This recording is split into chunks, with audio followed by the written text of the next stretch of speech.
الحمد للہ وکفى وسلام علی عباده الذین اصطفى اما بعد فاعوذ باللہ من الشیطان الرجیم بسم اللہ الرحمن الرحیم اليوم یئس الذین کفروا من دینکم فلا تخشوهم واخشون اليوم اکملت لکم دینکم واتممت علیکم نعمتی ورضیت لکم الاسلام دینا صدق اللہ العظیم وقد دعا النبی صلی اللہ علیہ وسلم اللہم اقبل بقلبی الی دینک او کما دعا علیہ الصلاۃ والسلام اللہم صلی علی سیدنا محمد وعلی آل سیدنا محمد وبارک وسلم صلی اللہ علی النبی الامی صلی اللہ علی النبی الامی۔ واجب الاحترام بزرگوں، قابل قدر دینی ایمانی بھائیوں اور بہت ہی عزت و احترام کی مستحق دور بیٹھی سن رہی عزیز ماں اور بہنوں،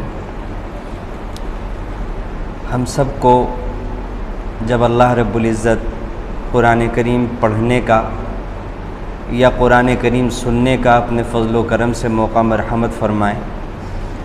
تو ہمارے دل کی کیفیت یہ ہونی چاہیے جیسے کوئی ایسا مریض ہو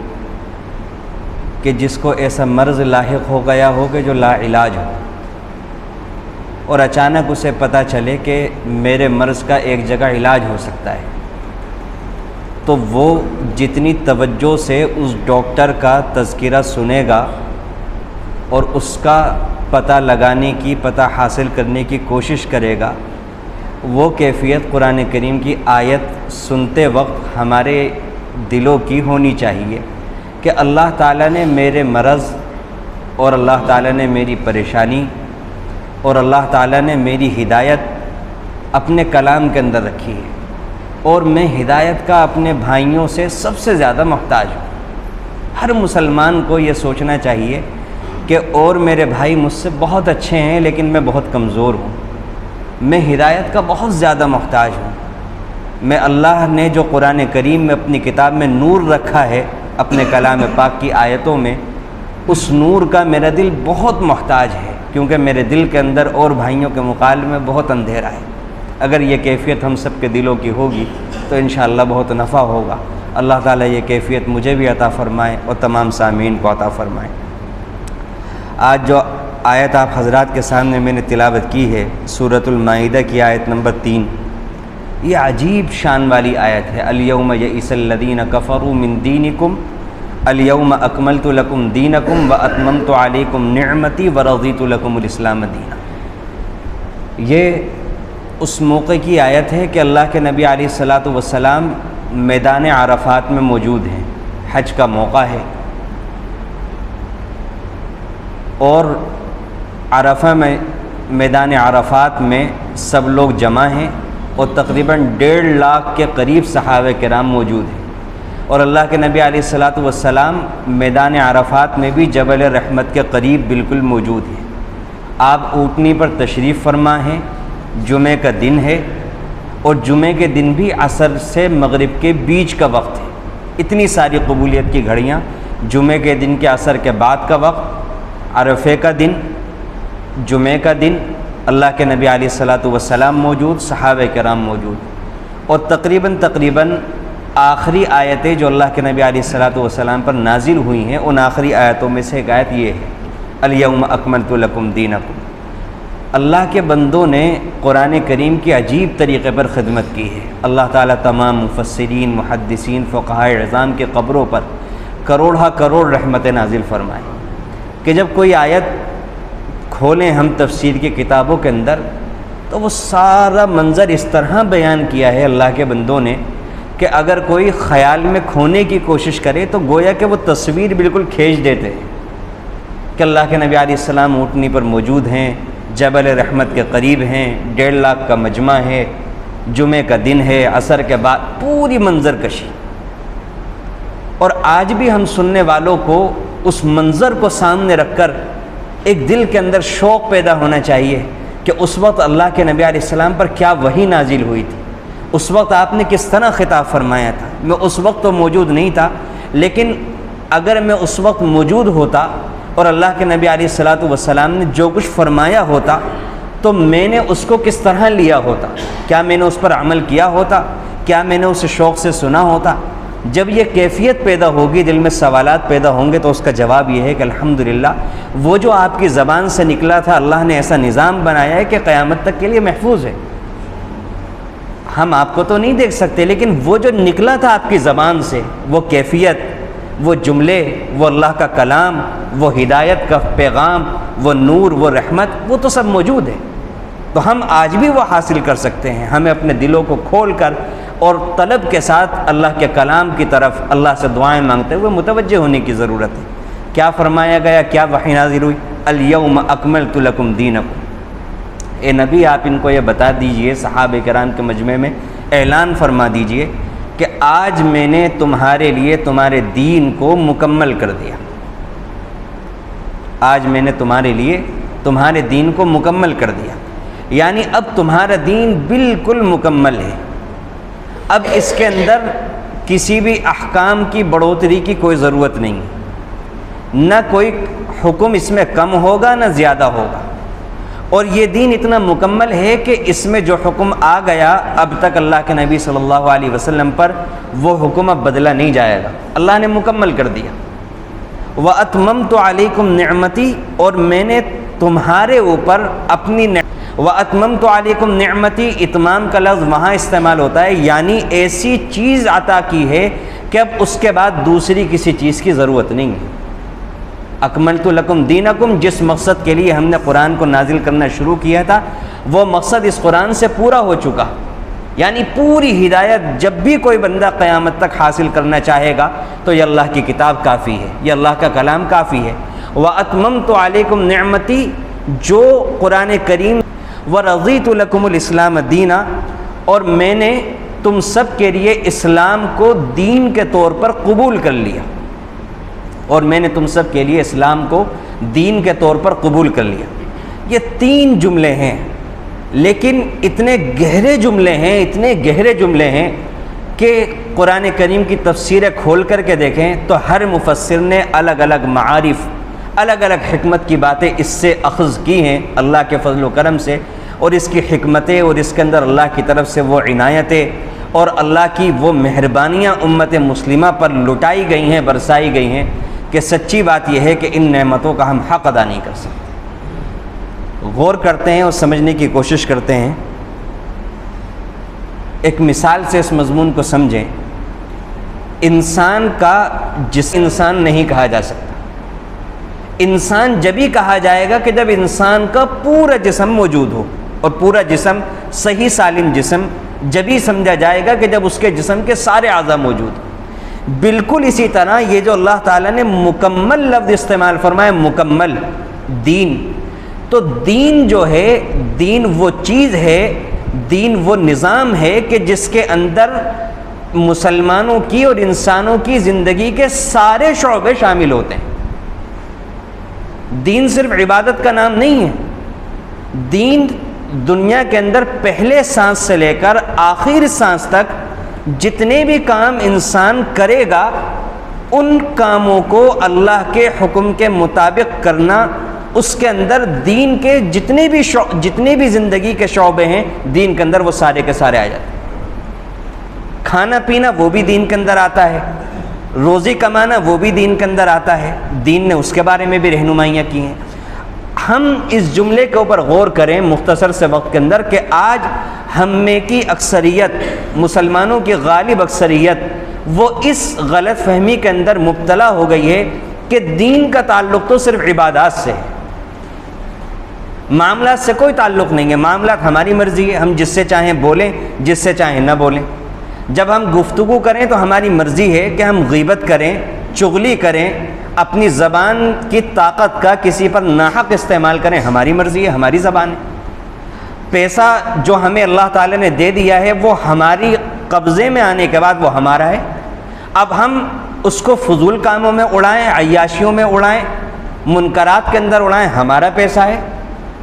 یہ غلط فہمیاں، اس قسم کی 2-3 مثالیں میں نے پیش کی کہ ہم مسلمانوں کے اندر یہ غلط فہمیاں آ گئی ہیں کہ دین کا دائرہ صرف عبادات تک ہے، باقی معاملات کے اندر، گھریلو زندگی کے اندر، کاروباری زندگی کے اندر، خاندانی زندگی کے اندر دین کا کوئی اختیار نہیں ہے اور دین کا اس سے تعلق نہیں۔ حالانکہ جو انسان یہ غلط فہمی رکھتا ہو اور اس انسان کا عمل اگر ایسا ہو کہ وہ زندگی کے ایک شعبے میں دین پر عمل کرتا ہو اور دوسرے شعبے میں اپنے آپ کو آزاد سمجھتا ہو، تو ایسا شخص دین پر عمل کرنے والا نہیں ہے۔ وہ ایسا ہی ہے کہ جیسا کہ کسی انسان کے جسم میں ہاتھ نہ ہو، کسی انسان کے جسم میں زبان نہ ہو، تو اس کو پورے جسم والے انسان نہیں سمجھا جا سکتا۔ بالکل اسی طرح اگر ایک انسان دین کے احکامات پر عبادت میں تو عمل کرتا ہے لیکن معاملات میں آزاد ہے، گھریلو زندگی میں آزاد ہے، کاروباری زندگی میں آزاد ہے، حلال حرام کی تمیز نہیں کرتا، تو اس کا دین مکمل نہیں ہے۔ دین تو زندگی کے جتنے بھی شعبے ہیں ان تمام شعبوں کو، چاہے انسان کا وہ تعلق جو اللہ سے ہوتا ہے وہ ہو، چاہے انسان کا وہ تعلق جو بندوں سے ہوتا ہے وہ ہو، ان تمام تعلقات کو اللہ کے حکم کے مطابق نبھانا، یہ ساری کی ساری چیزیں دین کے اندر آتی ہیں اور سارے شعبوں کے اوپر دین حاوی ہے۔ کوئی بھی زندگی کا شعبہ ایسا نہیں ہے جو دین سے باہر۔ تو زندگی کے سارے شعبوں پر جو شخص عمل کرے، اپنی ہمت کے مطابق اپنی پوری کوشش کرے، تو ایسے شخص کو اپنے آپ کو دیندار سمجھنا چاہیے۔ اور جو شخص ایک شعبے میں عمل کرے اور دوسرے شعبے کو اس سے خارج سمجھے تو اسے کبھی بھی غلط فہمی میں نہیں مبتلا ہونا چاہیے کہ وہ دیندار ہے۔ یعنی بہت سارے نمازی وہ جھوٹ بولتے ہیں اور دین کو ایسا بنا دیا ہے، دین کو ہم نے ایسا سمجھ لیا ہے اپنی جہالت اور اپنی کم علمی کی وجہ سے کہ گالیاں بکنے کے باوجود دینداری پہ کوئی فرق نہیں آتا، سود لینے کے باوجود دینداری پر کوئی فرق نہیں آ رہا ہے، اپنے گھر والوں سے انتہائی درجے بدسلوکی کے باوجود دینداری پہ کوئی فرق نہیں آ رہا ہے، دوسرے کی زمین، دوسرے کی دکان، دوسرے کا مال دبانے کے باوجود دینداری پہ کوئی فرق نہیں آ رہا ہے، بڑے سے بڑا حرام کام ہو رہا ہے لیکن اس کے باوجود دینداری پہ کوئی فرق نہیں آ رہا ہے، خود بھی انسان یہ سمجھ رہا ہے اور ظاہری اعمال کو کرنے والوں سے بڑا ہوا ہوتا ہے۔ تو اگر دینداری اپنے اندر پیدا کرنی ہے اور دیندار بننا ہے تو دین کے سارے شعبوں پر عمل کرنا پڑے گا، میراث بھی بانٹنی پڑے گی۔ آج کتنے دیندار لوگ ہیں کہ جو اسلام کے میراث کا قانون پر عمل کرتے ہیں؟ اکثریت، غالب اکثریت میراث کے قانون کو نہیں مانتی ہے، میراث میں بہنوں کا حق مارا جا رہا ہے۔ سارے شعبوں میں جو اللہ کے احکامات ہیں، اللہ کی ہدایت ہیں، ان سب پر عمل کرنے والا جو شخص ہے تو وہ شخص دیندار اپنے آپ کو سمجھے، اور جو دین کے ایک شعبے میں عمل کرے دوسرے شعبے میں عمل نہ کرے وہ دین پر عمل کرنے والا نہیں ہے۔ اور اس سے بڑھ کر سمجھنے کی بات یہ ہے کہ اگر ایک شخص دین کے ایک شعبے میں عمل کرتا ہے، مثال کے طور پر میراث کے حکم کو نہیں مان رہا ہے اور اس کی جگہ کسی انسان کے بنائے ہوئے قانون پر عمل کر رہا ہے یا اپنے پسندیدہ فارمولے پر عمل کر رہا ہے، کسی اور کے مشورے پر عمل کر رہا ہے، تو گویا کہ وہ قرآن کی سایت کے مقابلے میں اس حصے کو لے کر آتا ہے، اور اللہ تعالیٰ نے جو قانون دے کر فرمایا میں نے مکمل کر دیا، جو مقصد تھا دین دار بنانے کا وہ اس سے پورا بھی ہو جائے گا، اور اس کے بعد کسی قانون کی ضرورت نہیں ہے۔ یہ شخص نیا قانون بدنگاہی کرو، دل کے اندر جو داعیہ وسوسے پیدا ہوتے ہیں ان کے اوپر عمل کرو، ہم یہ والے قانون کو مانیں گے، آپ کا قانون نعوذ باللہ نامکمل ہے۔ یہ مرض ہے ہمارے، یہ حال ہو چکا ہے ہماری زندگیوں کا۔ صرف وہ باتیں سننے کے، معاف کیجئے گا معذرت کے ساتھ، ہم لوگ عادی ہو چکے ہیں جو ہماری مرضی کے مطابق، ہم بیان بھی ایسا سننا چاہتے ہیں کہ جو ہماری مرضی کے مطابق ہو، جس میں غالب مضمون یہ ہو کہ کتنے بھی گناہ کر لو اللہ تعالیٰ معاف کر دیں گے، تم جنت میں ضرور جاؤ۔ اس کے علاوہ اگر وہ مضمون ہو کہ جو ہماری زندگی پہ چوٹ مارتا ہو، جو ہمارا رویہ اس کے خلاف ہو، تو وہ مضمون ہمیں بہت ناگوار گزرتا ہے۔ ہم بالکل عادی نہیں رہے ان باتوں کے سننے کے بھی، ان باتوں کو برداشت کرنے کے جو ہمارے مزاج کے خلاف ہیں، جو ہمارے منشا کے خلاف ہیں۔ لیکن میرے عزیز و قابل احترام بزرگوں، کتنا بھی ہمیں ناگوار گزرتا ہو، اللہ کا معاملہ طے انجام کار، اور قبر سے لے کر وہاں تک تو ہماری مرضی کے مطابق ہونا ہی نہیں ہے، جیسے اعمال ہوں گے ویسے معاملات ہوں۔ تو اس لیے ہم میں سے ہر مسلمان کو، مرد ہو، عورت ہو، جوان ہو، بوڑھا ہو، وہ عالم ہو، غیر عالم ہو، وہ دنیا میں ظاہری طور پر دیندار ہو اور یا پھر کوئی باطنی اعتبار کسی بھی قسم کا مسلمان ہو، صاحب ایمان ہو، اس کو زندگی کے ہر شعبے میں جہاں وہ کمزور ہو، اگر وہ تنہائی میں بدنگاہی کرنے کا عادی ہو، اگر وہ گالم گلوچ کرنے کا عادی ہو، اگر وہ دوسرے کو اپنی زبان سے تکلیف پہنچانے کا عادی ہو، اگر اس نے سود لے لیا ہو، کسی بھی قسم کی اگر کوئی بھی کمی ہو زندگی کے اندر، تو انسان کو اس کمی کو دور کرنے کی ہر ممکن کوشش کرنی چاہیے، جان توڑ کوشش کرنی چاہیے، اپنا وقت لگانا چاہیے، ترکیب استعمال کرنی چاہیے، اللہ کے بندوں کے پاس سفر کر کے جانا چاہیے، مریض کی طرح ڈاکٹروں کے پاس جا کر اپنا حال بتانا چاہیے، اور وہ جو نسخہ تجویز کریں اس نسخے کو، اس ترکیب کو استعمال کر کے اپنے اس مرض سے جان چھڑانی چاہیے۔ الیوم اکملت لکم دینکم واتممت علیکم نعمتی۔ اللہ نے جو نظام زندگی میں بیان کر دیا، پیدائش کے وقت سے لے کر کے مرنے تک، حتیٰ کہ مرنے کے موقع کے اوپر ہم مسلمان اپنی زندگیوں کا جائزہ لے لیں کہ ہمارا پیدائش سے لے کر جو خوشیاں شروع ہوتی ہیں، اس سے لے کر مرنے کے غم تک ہم دیکھیں گے کہ ہماری زندگیوں سے شریعت اور کتاب و سنت بالکل رخصت ہو چکی ہے، صرف رسم و رواج کی جگہ ہے، اور ایک دو چیزیں جن پر جو دین کی ہیں جن پر عمل ہو رہا ہے تو وہ بھی رسم و رواج کی وجہ سے ہی عمل ہو رہا ہے، نیت اس میں بھی دین کی نہیں ہوتی۔ انتقال کے موقع کے اوپر وہی کھانے، وہی دعوتیں، میں تو حیران ہو جاتا ہوں سوچ کر جب کبھی ایسے واقعات آتے ہیں کہ اگر اللہ کا حکم نہ بھی ہوتا تو اللہ نے ذہانت دی ہے، عقل دی ہے، یہ کھانا جو کسی کا انتقال ہوا ہے، اگر ہم اس انتقال کرنے والے شخص سے محبت رکھتے ہیں، تعلق رکھتے ہیں، تو آج کے دن شاندار قسم کے کھانا کھانے کا ہمارے دل گوارہ کر کیسے سکتا ہے؟ اور یہ کیسی بغیرتی کا کھانا ہے کہ جس کے باپ کا انتقال ہوا ہے، جس کی ماں کا انتقال ہوا ہے، جس کی بیوی کا انتقال ہوا ہے، وہ تجہیز و تکفین کے انتظام کے ساتھ ساتھ اپنے آنسو پوچھ کر باورچی کی دکان پر جا رہا ہے، بازار سے آلو خرید رہا ہے، بازار سے گوشت خرید رہا ہے، باورچی سے وقت کے اوپر دیگیں پہنچانے کا مطالبہ کر رہا ہے، اور روٹی والے کی دکان کے اوپر کھڑے ہو کر کے روٹی خرید رہا ہے۔ یہ باتیں تو شریعت کی تعلیم تو ہے ہی، عقل میں بھی نہیں آتی، عقل بھی کہتی ہے کہ یہ تو انتہائی درجے کی بغیرتی ہے۔ لیکن جو چیز چلی آ رہی ہے رسم و رواج، اللہ کا کلام کچھ بھی کہتا ہو، احادیث کچھ بھی کہتی ہو، چلا آ رہا ہے، کیا کرے؟ کوئی اس کے خلاف فیصلہ لینے کے لیے تیاری نہیں، پریشان سب ہیں رسم و رواج سے، بہت لوگ پریشان ہوتے ہیں رسم و رواج سے۔ لاک ڈاؤن کے زمانے میں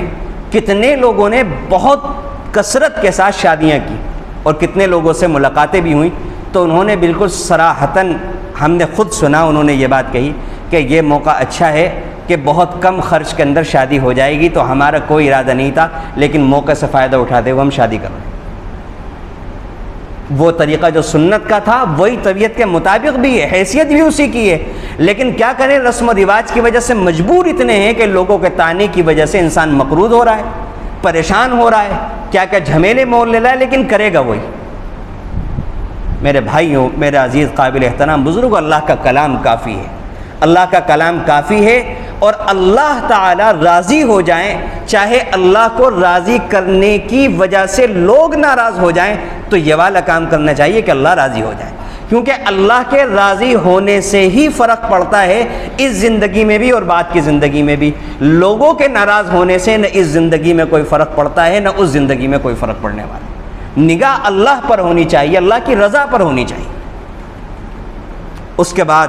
جو تیسرا جملہ ہے، وَرَضِيتُ لَكُمُ الْإِسْلَامَ دِينًا، اور میں نے تمہاری طرف سے اسلام کو دین کے طور پر قبول کر لیا، میں نے تمہارے لیے اسلام کو دین کے طور پر پسند کر لیا۔ اللہ اکبر، بڑا جھنجھوڑنے والا جملہ ہے کہ اللہ تعالیٰ فرماتے ہیں، جیسا کہ میں نے بتایا کہ اسلام اور دین یہ صرف نماز پڑھنے کا نام نہیں ہے۔ انسان بولے گا کس طرح، انسان کی زبان سے جو آواز نکلے گی تو وہ کس موقع پر آواز کو بلند کر سکتا ہے، کن لوگوں سے وہ بلند آواز میں بات کر سکتا ہے، کن لوگوں کے سامنے اسے آواز پست رکھنی ہے، اپنی نگاہ کس طرح رکھنی ہے، ایک ایک چیز شریعت نے قرآن کے اندر، حدیث کے اندر، اللہ کے نبی علیہ الصلوۃ والسلام کے اسوے کے ذریعے، صحابہ کرام کے طرز عمل کے ذریعے سے امت کے سامنے کھول کھول کر رکھ دیا، ایک ایک چیز کو، ایک ایک چیز کو۔ تو اللہ تعالیٰ نے جو نظام اور جو اسلام کی تعلیمات عام فرمائی ہیں،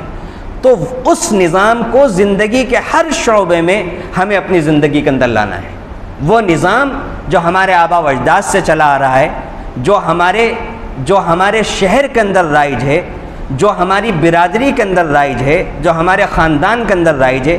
اگر وہ شریعت کے خلاف ہے تو برادریت کے بت کو توڑ دیجئے، خاندانیت کے بت کو توڑ دیجئے، علاقائیت کے بت کو توڑ دیجئے۔ ہم بتوں کی پرستش کرنے والے نہیں ہیں۔ مسلمان بھی اگر اللہ کی عبادت اور اللہ کے حکم کو چھوڑ کر اگر برادری کی وجہ سے شریعت کے خلاف کوئی کام کریں گے، خاندان کی وجہ سے شریعت کے خلاف کوئی کام کریں گے، اپنے شہر کے رسم و رواج کی وجہ سے خلاف کوئی کام کریں گے، تو پھر ان کی توحید مضبوط نہیں ہے۔ وہ اللہ کے علاوہ خاندان کے بت کی پوجا کرنے والے کہلائیں گے، وہ اپنی برادری کے بت کی پوجا کرنے والے کہلائیں گے، وہ اپنے شہری رواج کے بت کی پوجا کرنے والے کہلائیں گے۔ لا الہ الا اللہ کا مطلب ہوتا ہے کہ قانون، رسم رواج، طور طریقے وہ مانیں گے ہم کہ جو اللہ اور اس کے رسول نے ایجاد جاتے ہیں، پھر اللہ تعالیٰ فضل فرماتے ہیں، اللہ کی مہربانی ہوتی ہے، اور ایک وقت آتا ہے کہ 20 30 40 50 سالوں کے اندر اللہ کے فضل و کرم سے بہت عافیت ہو جاتی ہے، بہت عافیت ہو جاتی ہے۔ تو وَرَضِيتُ لَكُمُ الْإِسْلَامَ دِينًا، اب اگر کوئی انسان اپنے کاروبار میں وہ طریقہ اپناتا ہے جو قرآن کے خلاف ہے، مثال کے طور پر ایک انسان کی تمنا ہوئی،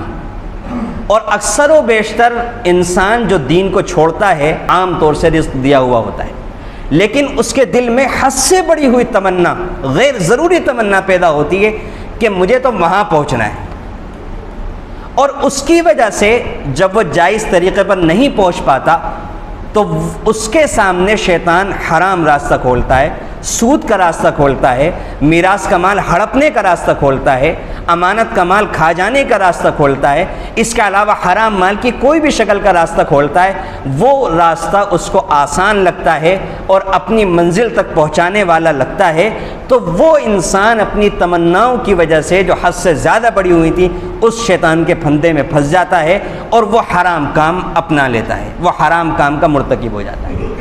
تو جو انسان کاروبار میں حرام راستے کے اوپر جائے گا وہ یہ کہتا ہے کہ اللہ ہے کہ صبح سے لے کر رات تک، اب سے لے کر اپنی بلوغ سے لے کر اب تک جتنی بھی عمر گزر گئی، جب اللہ کے بنائے ہوئے نظام، اللہ کے بیان کیے ہوئے احکام، اللہ کے بنائے ہوئے قوانین کو توڑا ہے، تو گویا کہ تم نے یہ کہا ہے کہ اے اللہ ہم آپ کی پسند کو ریجیکٹ کرتے ہیں، نعوذ باللہ، ہمیں آپ کی پسند جو نظام آپ نے ہمارے لیے رکھا، دن میں کمانے کا، رات کو سونے کا، صبح فجر کی نماز پڑھنے کا، رات تک جو آپ نے ہمارے لیے نمازوں کا نظام بنایا، روزے کا نظام بنایا، زکوٰۃ کا نظام بنایا، اگر کوئی اس نظام کے علاوہ دوسرے نظام کو پسند کرتا ہے اور دوسرے نظام پر چلتا ہے تو گویا کہ معاذ اللہ وہ یہ کہتا ہے اللہ مجھے آپ کا نظام پسند نہیں آیا، میں وہ والا نظام پر چلوں گا جو میرا خاندانی نظام ہے، جو میرا آبائی نظام ہے، جو میرا شہری نظام ہے، یا میری من کا بنایا ہوا نظام ہے، میرے دل کا نظام ہے، میرے دماغ کا سوچا ہوا نظام ہے، میں اس نظام کو نعوذ باللہ آپ کے نظام سے بہتر سمجھ سکتا ہے۔ کیسے ہم نے قرآن کریم کو چھوڑا ہوا ہے؟ قرآن کریم کی چپتی ہوئی باتیں جو میں نے آپ کے سامنے تھوڑی سی کھول کے رکھی ہیں،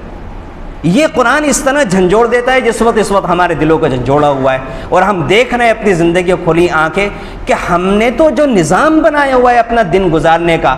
ہم نے تو اب تک کی جو زندگی گزاری ہے، تو نعوذ باللہ ہم تو سوچ بھی نہیں سکتے، لیکن واقعی صحیح بات ہے، قرآن صحیح کہہ رہا ہے کہ اللہ کے پسندیدہ نظام کو ہم دن میں نہ جانے کتنی مرتبہ روز ریجیکٹ کرتے ہیں،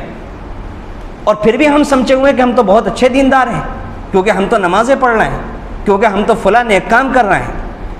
کس طرح کی گمراہیوں سے نکال کر قرآن کریم ہدایت کا بالکل سیدھا، آسان، صاف ستھرا راستہ دکھاتا ہے، کس طرح کے اندھیروں سے نکال کر قرآن کریم روشنی دکھاتا ہے، انسان کو اس کی اوقات، اس کی صحیح حیثیت، اس کا تکبر، اس کا غرور مٹی میں ملا کر اس کو دکھاتا ہے کہ اللہ کتنے بڑے ہیں، اللہ کا نظام کتنا بڑا ہے، اللہ کا کلام کتنا عظیم الشان عظمت والا کلام ہے، اور میری کیا حقیقت ہے، میری کیا حیثیت ہے، میری زندگی کا مقصد کیا ہے، میں کیوں بھیجا گیا ہوں، مجھے زندگی کس طریقے پر گزارنی ہے۔ یہ ساری کی ساری باتیں، یہ سارے کے سارے مقصد اللہ کے کلام کو پڑھے بغیر سمجھ میں ہی نہیں آتے۔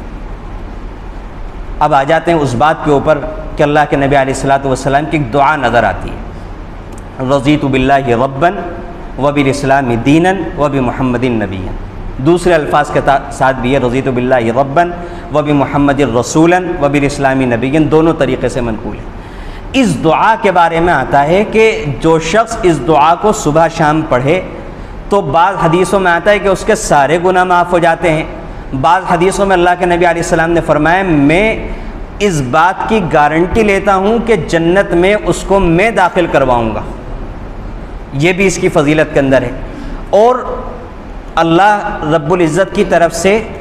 دوسرے الفاظ میں بھی جنت کا وعدہ، وہ بھی اس حدیث کی فضیلت کے اندر ہے۔ چھوٹا سا جملہ ہے رضیت باللہ ربا وبالاسلام دینا وبمحمد نبیا۔ اس چھوٹے سے جملے کے اوپر سوال پیدا ہوتا ہے سارے گناہ کیوں معاف ہو رہے ہیں؟ اللہ کے نبی علیہ الصلوۃ والسلام جنت میں لے جانے کی گارنٹی کیوں دے رہے ہیں؟ کوئی بھی جو دعا ہوتی ہے اس دعا کا اس کے مضمون سے بڑا گہرا رشتہ ہوتا ہے، قرآن کی آیت کا بھی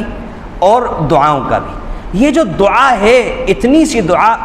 بعض محدثین نے لکھا ہے کہ اللہ کے نبی علیہ الصلوۃ والسلام کی دعائیں یہ خود ایک مستقل معجزہ ہے، کیونکہ یہ دعائیں جو اللہ کے نبی علیہ السلام سے منقول ہے، ایسی دعا سارے علماء، سارے قوم کے دانشور مل کے بھی ساری زندگی میں ایسی ایک دعا بھی اللہ سے کرنا چاہیں ایسی دعا مانگ نہیں سکتے۔ دعائیں پڑھ کے اندازہ ہوتا ہے کہ یہ نبی کی دعائیں ہیں، عام بندہ تو مانگ ہی نہیں سکتا۔ تو یہ جو دعا ہے رضیت باللہ ربا، اے اللہ میں نے آپ کے رب ہونے کو پسند کر لیا، میں آپ کے رب ہونے پر دل سے راضی ہو گیا۔ کیا مطلب ہے اس کا؟ بڑی آسانی سے ہم لوگ دعائیں پڑھ لیتے ہیں جو ہماری زبانوں پر طوطے کی طرح رٹی ہوئی ہیں، مضمون نہیں سوچتے۔ مضمون اتنا گہرا ہے کہ جب کسی نے کہہ دیا کہ اللہ میں نے آپ کو رب مان لیا، تو اس کا مطلب یہ ہے کہ اب اللہ تعالیٰ نے کسی کو اگر کسی دن میں، کسی رات میں، کسی مہینے میں بیماری دی، اب بیماری کون دیتا ہے؟ یہ سوال پیدا ہوتا ہے۔ اللہ دیتا ہے، ہر مسلمان کا جواب ہوگا، لیکن بیماری پر انسان شکایت کرتا ہے۔ صحت مند رہتا ہے 40 سال تک، صحت مند رہتا ہے 2-3 مہینے تک، 6 مہینے تک، کسی کو فون کر کے نہیں بتاتا کہ الحمدللہ میں صحت مند ہوں۔ 6 مہینے کے بعد ایک دن طبیعت خراب ہو جائے گی تو انسان یہ چاہتا بھی ہے اور لوگوں کو بتاتا بھی ہے کہ میری طبیعت خراب ہے، مجھے یہ ہو گیا، فلاں ہو گیا، اور مبالغے کر کر کے بتاتا ہے۔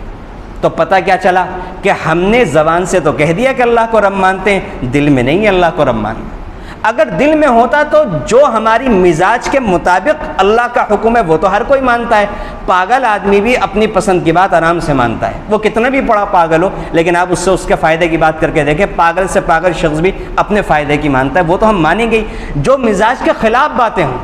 بیماری میں ہم اپنے دل کو ٹنڈولیں کہ بیماری کے فیصلے پر راضی ہیں۔ دوا اور علاج کرنے کی ممانعت نہیں ہے، دوا اور علاج تو کرنا ہے، وہ تو اللہ کا حکم ہے، نبی کی تعلیم ہے، لیکن دل کی رضامندی کی بات میں کہہ رہا ہوں کہ اللہ کے فیصلے پر اعتراض نہ ہو۔ ہمارے خاندان میں کسی کو اللہ نے ہمارے مقابلے میں 10 گنا بڑھا کر دولت دے دی، ہمارے ساتھ سفر شروع کیا تھا لیکن ہم سے زیادہ نواز دیا، تو اس کی دولت کو، بڑھتی ہوئی دولت کو دیکھ کر اللہ کے فیصلے پر ہم راضی ہوتے ہیں یا دل میں حسد ہوتا ہے، اور ہم کمنٹ کرتے ہیں، ہم تبصرے کرتے ہیں کہ پتہ نہیں ہے تو بہت خراب آدمی، اس کے اندر یہ بھی کمی ہے، اس کے اندر یہ بھی کمی ہے، پتہ نہیں کیسے مل رہا ہے اس کو۔ تو جو انسان یہ کہہ رہا ہوتا ہے گویا کہ وہ اللہ کے فیصلے پر اعتراض کر رہا ہوتا ہے کہ ہماری دانش کے مطابق تو یہ شخص اس کے بالکل قابل نہیں تھا کہ اس کو اتنا مال دیا جاتا، لیکن اللہ اب دے رہے ہیں، ٹھیک ہے،